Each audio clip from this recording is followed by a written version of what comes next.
How to get artifacts in solo leveling Arise. In today's video, we're going to talk about how to farm artifacts effectively in solo leveling Arise.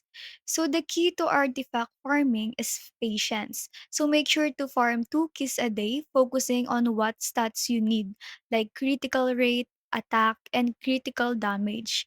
For now, focus on farming these basic stats to strengthen your character. Next is don't stress if you don't have the perfect set pieces yet.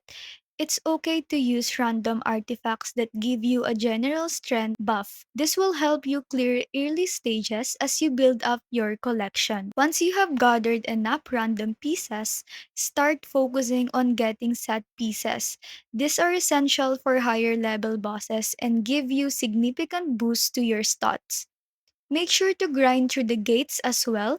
These drop high level artifacts, and the higher your gate difficulty, the better the artifacts you will get. That's it for this quick artifact farming guide. Be patient, keep grinding, and you will see those rewards pay off.